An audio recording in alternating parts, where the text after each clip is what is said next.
बिस्मिल्लाहिर्रहमानिर्रहीम, अस्सलाम वालेकुम। मैं सदुल्ला खान हूँ। पाकिस्तान में सियासत बड़ी फ़नी चीज़ है। इसमें उसूल, अखलाकियात, कोई ज़ाब्ते तो होते नहीं हैं। यही वजह है कि जब आप इत्तेहाद में होते हैं, जब आप इकट्ठे बैठ के मिल के खा पी रहे होते हैं, मिल के प्रोटोकॉल एंजॉय कर रहे होते हैं, तो सब अच्छा होता है, फिर कोई बुरा नहीं होता। और उस वक्त आप एक दूसरे के खिलाफ कोई बात ना करते हैं ना सुनते हैं, और अगर आपके सामने किसी की दूसरे की बात कर दी जाए तो आप उसकी तरदीद करते हैं।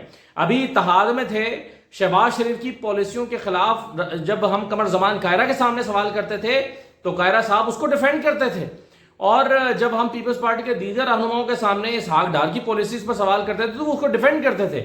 लेकिन इत्तेहाद से अलहदा होते ही जहां सियासी मुफादात को जरा सा नुकसान पहुंचने का खतरा पैदा हुआ है, वहां पर लड़ाई शुरू हो गई है और एक दूसरे के खिलाफ जो है वो जुमलेबाजी और ताने दिए जाने लगे हैं। वो जैसे मोहल्ले की औरतें नहीं एक दूसरे को ताने देने लगती हैं कि तुम यूं और तुम यूं और तुम्हारा खसम ऐसे और तुम्हारी औलाद ऐसे।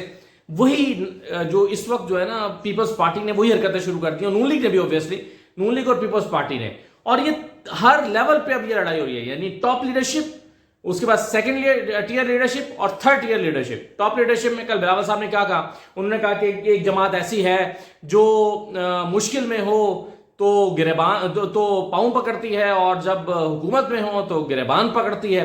तो बिलावल साहब ने बराह रास्त मियाँ साहब को ये टॉन्ट किया कि जब ये मुश्किल में होते हैं तो हम इन्हें हमारी जरूरत होती है, और जब मुश्किल में नहीं होते तो फिर ये अपने इत्तेहादियों का गिरेबान पकड़ने लग जाते हैं। इससे ज्यादा सख्त बात क्या होगी बिलावल साहब ने जो की है। और उसके बाद आप देखें आज जो बाकी लीडरशिप लड़ रही है, मसलन ख्वाजा साद रफीक साहब ने ट्वीट्स की। उन्होंने कहा कि प्रोजेक्ट इमरान की सहूलतकारी के बाद PMLN की साबिका इत्तेहादी जमात के सरबराह के कोसने और ताने इलेक्शन स्टंट के सिवा कुछ नहीं है। ताकतवर सियासी अशराफिया को खरीद कर एक सूबा कंट्रोल करना कौन सी अवामी सियासत है। फिर ख्वाजा साद रफीक साहब जो है वो फरमा रहे हैं कि सिंध में MQM, PMLN, JUI और दीगर मिलकर, उसमें GDA भी शामिल है, दीगर मिलकर अच्छा इलेक्शन लड़ सकते हैं। यही सूरत हाल रही तो इलेक्शन अपना अपना, तब तक के लिए tata, bye bye, see you soon. और इस पर शजील मेमन साहब ने जवाब दिया कि बिल्कुल ठीक है, ऐसे ही तो फिर ऐसे ही सही, कुछ इस नोयत का जवाब उन्होंने दिया। तो साद रफीक साहब जो हैं वो उन्होंने एक इत्तेहाद का, यानी उनको लग रहा है कि एक जबरदस्त इत्तेहाद सिंध में पीपल्स पार्टी के खिलाफ बन जाएगा। यानी इस सूरत हाल में पीपल्स नून लीग को ये लगता है कि हम तो एक बड़ी अच्छी पोजीशन में आ गए हैं, JUI को मिलाएंगे, MQM को मिलाएंगे, जहां MQM स्ट्रांग है वहां उसको सपोर्ट करेंगे, जहां JUI सपोर्ट है उसको सपोर्ट करेंगे, जहां हमारा बंदा कहीं पर स्ट्रांग होगा वहां पर हम उनकी सपोर्ट ले लेंगे, और इस तरह से करके, और जहां GDA है, GDA की सीटें मिल जाएंगी तो एक इत्तेहाद बना लेंगे। इत्तेहाद जो है वहां से अच्छी सीटें सिंध से निकाल सकता है, हुकूमत ना बना सके तो कम से कम सिंध असेंबली में अपोजिशन लीडर तो बना ही लेंगे। ये टारगेट किया है ताकि ये 4-5 सियासी जमातें मिलकर मिल बांट कर खाएं और जो है वो पीपल्स पार्टी के खिलाफ इकट्ठे होकर मैदान में आए। पीपल्स पार्टी को थ्रेट करने की कोशिश की जा रही है, और पीपल्स पार्टी जो है वो कह रही है ठीक है, welcome, most welcome. Sharjeel Memon साहब ने कहा कि मोस्ट वेलकम, हम आपको मैदान अमल में देख लेंगे कि आप कितने पानी में हैं। अच्छा, दूसरी तरफ औरतें आपस में लड़ रही हैं। शैला रजा साहबा ने कहा कि अवाम और अपने करीबी साथियों को 2 बार मुश्किलात में छोड़कर दूसरे मुल्क जाने वाले आ तो रहे हो, ये बताओ प्लेटलेट्स कितने हैं। यानी ये बिल्कुल औरतों की तरह शैला साहबा ने टॉन्ट मारा है। तो अजमा बुखारी जो है उन्होंने कहा कि बाजी आपके प्लेटलेट्स क्यों कम हो रहे हैं, चक्कर क्यों आ रहे हैं, दिल क्यों घबरा रहा है उनके आने का सुन के, अल्लाह पाक शिफा दे। तो अच्छा, अब ये जो इन्होंने टॉन्ट मारा है अजमा बुखारी ने, इसका मतलब ये इसलिए मारा है कि पीपल्स पार्टी ने जैसे ही नवाज शरीफ ने अपनी वापसी की डेट अनाउंस की तो पीपल्स पार्टी को लगा कि इनकी डील डन हो गई है। तो पीपल्स पार्टी ने उसी दिन ये कहा था, बिलावल साहब ने उसी दिन कहा था कि ये लेवल प्लेइंग फील्ड किसी और के लिए, हमारे लिए नहीं है। यानी नवाज शरीफ को के हवाले से उन्होंने ये जुमला कहा था। तो अब जो है वो लड़ाई हो गई है दिलचस्प मरहले में दाखिल। पीपल्स पार्टी को लगता है कि नून वालों के मामला ठीक हो रहे हैं, और नून वालों को लगता है कि जी हमारी चीजें बेहतर हो रही हैं तो हम इनको निबड़ लेंगे। तो इस तरह की सूरत हाल में जो है वो एक दूसरे को ये कोसने, ताने और जुमले मार रहे हैं। लेकिन मैं आपको दिलचस्प बात बताऊं, कल को अगर ऐसी सिचुएशन बनी कि जिसमें इन दोनों की मिलकर हुकूमत बनती हुई, तो फिर ये आ जाएंगे, फिर टीवी पर खबरें चलेंगी, फ्लैश करेगा कि जी आज जरदारी साहब मिलने जा रहे हैं नवाज शरीफ साहब से, और बड़ी मीटिंग, बड़ा खाना। एक रिपोर्टर आके बताएगा कि जी मेन्यू क्या है, और जरदारी साहब के लिए नवाज ने फलां डिशें तैयार कर ली हैं, और फिर दूसरी मीटिंग जरदारी साहब की, हाँ, बिलावल हाउस होगी, बताया जाएगा कि जी किन खानों से तवाज़ो की जाएगी, फिर तमाम कैमरे लग जाएंगे, फिर मीटिंग होगी और फिर तय पाएगा कि ठीक है मिलकर चलते हैं, मिलकर हुकूमत बनाते हैं, तुम वज़ीर आज़म बना लो, हम डिप्टी वज़ीर आज़म बना लेते हैं, ये वजारतें हमें दे दो, ये वजारतें तुम रख लो, फिर एक फार्मूला बन जाएगा और ये अवाम फिर बेवकूफ़ बनते रहेंगे। तो ये कोई नई लड़ाई नहीं है, ये पहले भी होती रही है, ये फिर सुलह हो जाएगी। इक़्तिदार के लिए सुलह करना कोई बुरी बात नहीं है, ये फिर सुलह हो जाएगी और फिर ये दोबारा जो है वो मौका आने पर अपने मुफाद के लिए फिर लड़ पड़ेंगे। तो ये लड़ नहीं रहे, ये सब मिलकर हमको पागल बना रहे हैं। ये है इनकी सियासत, और ये सियासत में ऐसे ही हवा में तो बात कर नहीं रहा, ये तो 30 साल का पैटर्न आप देखें, उस पैटर्न की रोशनी में खास तौर पर जरदारी साहब के इमर्ज होने के बाद जो है वो ये पैटर्न हमें दिखाई देता है कि इलेक्शन लड़ने हो तो एक दूसरे के खिलाफ जुमले कहते हैं कि पेड़ फाड़ के पैसा ना निकाला, और जरदारी को इस लाहौर की लाड़काना की सड़कों पर ना घसीटा तो मेरा नाम शहबाज शरीफ नहीं। ये जुमले जो है वो हमने सुने, उधर से उन्होंने कहा कि तुम ऐसे हो, तुम वैसे हो, और ये फिर अभी सुन रहा है। तो इसमें कोई नई बात है क्या?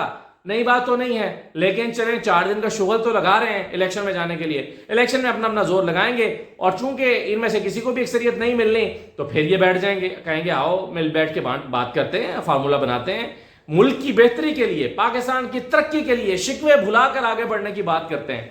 ये होगा जनाब इलेक्शंस के बाद। तो इस लड़ाई को बहरहाल इतनी ही अहमियत देनी चाहिए जितनी जो है वो मैंने आपको बताई है। अच्छा, दूसरा ये है कि कुछ इंपॉर्टेंट चीजें वो मैं आपसे शेयर करता हूँ। मरीम नवाज को लंदन तलब कर लिया गया जी, नवाज शरीफ ने बुला लिया, फौरन पहुंचे। क्यों? चीफ ऑर्गेनाइजर है भाई, उन्होंने सारे अरेंजमेंट्स करने हैं वापसी के हवाले से। और मरीम नवाज ने 12 अक्टूबर को जो टिकट होल्डर्स और साबिक टिकट होल्डर्स उनका इजलास बुला लिया है, उनसे वो कहेंगे हाँ भाई मुझे हर बंदा 500 बंदा यहाँ पर लेकर आए, लाखों का मजमा चाहिए इस वक्त। लेकिन मुझे लगता है कि नवाज शरीफ साहब की जो यानी अब मरीम साहबा ने वहां जाना है, वो अपनी प्रोग्रेस रिपोर्ट देंगी कि मैंने कितने बंदों का कह दिया है, क्या टारगेट रखा है, कैसे आपको रिसीव करेंगे, क्या करेंगे, क्या सब चीजें होंगी। लेकिन इसमें डर मुझे ये है कि ऐसा ना हो कि नवाज शरीफ साहब बुलाएं और कहें कि मरियम बेटी तुम मेहनत तो बहुत कर रही हो, लेकिन मुझे लग नहीं रहा कि अभी मुझे जरा सोचने का मौका दो कि करना क्या है, वापस जाना है कि नहीं जाना। कल की डेवलपमेंट्स के बाद नैब के हवाले से जो फैसला सुप्रीम कोर्ट का है, उसके बाद एक मरतबा मेरा ख्याल है रीथिंक करना चाहिए। नवाज शरीफ साहब को एक मरतबा दोबारा सोचना चाहिए, रीथिंक करना चाहिए, और यूं जो है उनको आगे बढ़ना चाहिए, फैसला करना चाहिए। तो मरियम नवाज शरीफ की वापसी एक और तरीके से भी बहुत मुश्किल हो रही है। यानी जहां आप एक तरफ उनका लाखों का मजमा लाकर इस्तेमाल करना चाहते हैं, लाखों का क्या है, बड़ा मजमा आया तो 20-25 हज़ार का आ जाएगा, और 20-25 हज़ार का मजमा इतना होता है कि आप दिखा दें, आप कहें जी कमाल हो गया जी, छा गए हैं जी, मियाँ साहब छा गए हैं, और मियाँ साहब को वेलकम करने वाले छा गए हैं, तो भरम रह जाता है 20-25 हज़ार के मजमे से। इससे ज़्यादा ना चाहिए होता है, और इससे ज़्यादा ना आने की इसको सूरत हाल है। क्यों? क्योंकि जो लोग हैं वो बहुत परेशान हैं, और वो जो पेट्रोल की जो कीमत है, इसकी जिम्मेदारी, इसका जिम्मेदार सारे का सारा वो समझते हैं नवाज शरीफ साहब को, और वो समझते हैं कि यही जो है वो इसके नवाज शरीफ से मुराद दायरा उनकी हुकूमत, उनकी पार्टी, वो इसकी जिम्मेदार है कि जो पिछले 16 महीने में वो गुल खिला के गए हैं, डॉलर की जो हालत करके गए हैं, इकोनॉमी की जो तबाही करके गए हैं, उसकी वजह से, और रुपये को जिस तरह से डीवैल्यू करके गए हैं उसकी वजह से, क्योंकि इस वक्त पेट्रोल का जो बढ़ना है उसका ज्यादा इंपैक्ट तो रुपये के डीवैल्यू होने की वजह से आ रहा है। तो रुपए के ऊपर जो इंपैक्ट आ रहा है उसकी जिम्मेदार 16 महीने की यही इत्तेहादी हुकूमत है, और ये बात लोग जो हैं वो अपने दिल में बिठाए बैठे हैं। अब जब रोज ये हर 15 दिन के बाद जब पेट्रोल महंगा होगा, तब तक नवाज शरीफ साहब को जो है सलावातें सुनाई जाएंगी और उनकी वापसी मुश्किल होती चली जाएगी। आज नवाज शरीफ साहब जो हैं उनका आप देखें ना, 331 रुपए लीटर पेट्रोल, 331 रुपए, तनख्वाह वही है बंदों की 20,000, 25,000, 30,000, और पेट्रोल 30, यानी 15,000 रुपए का बंदा एक दफ्तर जाने के लिए महीने का पेट्रोल डलवाएगा और 15,000 रुपए का बिजली का बिल देगा, तो क्या खाएगा और क्या बच्चों की फीस देगा। मुझ जैसे और हम जैसे लोग जो खुशहाल तबके से ताल्लुक रखते हैं, हम जैसे लोग भी अगर 331 रुपए लीटर पेट्रोल डलवाते हुए परेशानी का शिकार हैं, और हमें अब सोचना पड़ता है कि भाई एक अगर लाहौर का चक्कर लगेगा तो ये 30,000 रुपए में पड़ेगा, या शायद इससे भी ज्यादा। तो ये अगर हम जैसे लोगों को सोचना पड़ता है, तो सोचें कि वो बेचारे जो मुतवसत तबके से ताल्लुक रखते हैं उनकी हालत क्या होगी, और वो किस तरह से 331 रुपए के पेट्रोल को ले रहे होंगे।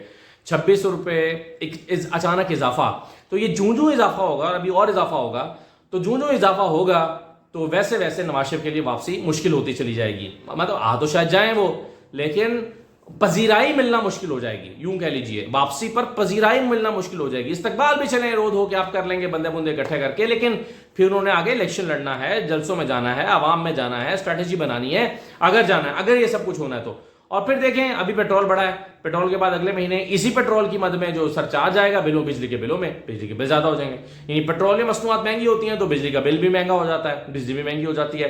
तो ये सारा कुछ जो हो रहा है ये नवाज शरीफ साहब के लिए एक चैलेंजिंग फैक्टर बन के सामने आ रहा है, ये आसान बात नहीं है। परवेज इलाही साहब जो हैं उनको दोबारा गिरफ्तार कर लिया गया, एंटी करप्शन सेल लाहौर उनको लेकर जो है वो लाहौर रवाना हो गया है। कल उनकी रिहाई अमल में आई थी और कहा गया था जुडिशियल कॉम्प्लेक्स हमले में उनकी जमानत हो गई, मंजूर कर ली गई। आज उनकी रिहाई मुतवक्के थी, लेकिन आज उनको एंटी करप्शन लाहौर ने गिरफ्तार कर लिया है। अब लाहौर की अदालत का एक फैसला मौजूद है कि उनको गिरफ्तार ना किया जाए किसी भी केस में, लेकिन गिरफ्तारी अमल में आ गई है और उनको अब लाहौर ले जाया गया है। इसमें से छूटेंगे तो किसी और में पकड़े जाएंगे। तो परवेज इलाही साहब प्रेस कॉन्फ्रेंस जरूरी है, मान लें इस बात को, प्रेस कॉन्फ्रेंस जरूरी है। डट गए हैं तो फिर ठीक है, लेकिन अदरवाइज ये जो केसेज हैं ये आपके जमीन खोद के निकाले जाएं या आसमान से गिराए जाएं, केसेज आपके निकलते रहेंगे। इजाज़त दीजिए, अल्लाह हाफिज़।